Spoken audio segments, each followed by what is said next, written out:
When installing a Marvin nail fin window, it's important to pay attention to a few key points. We want to make sure that we put sealants in the right locations.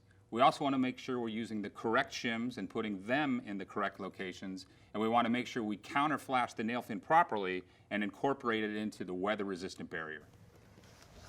The first thing we want to do when we install the window is to dry fit it in the opening. This will ensure that we have the proper shim space between frame and jamb.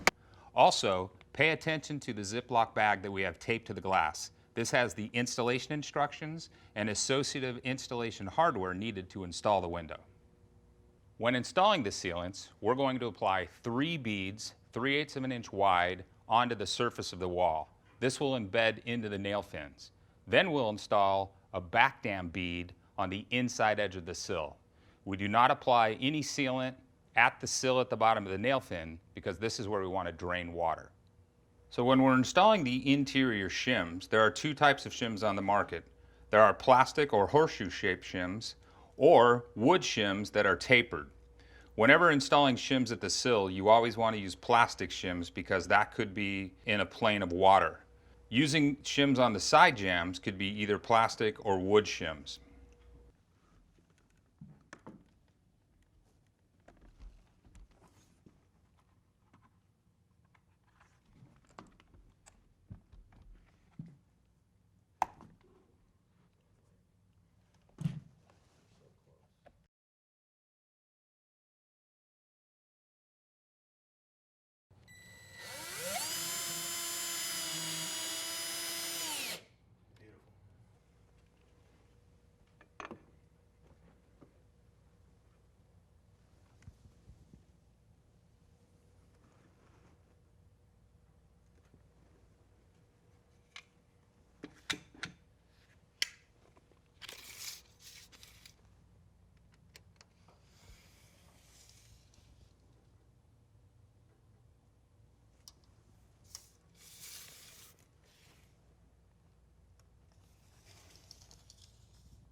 These are called truss head screws. They're made by GRK, and we like to use these as opposed to the roofing nails that we list in our instructions because they give you good holding power on the nail fin and you don't run the risk of accidentally damaging the cladding when you're nailing off the nail fin.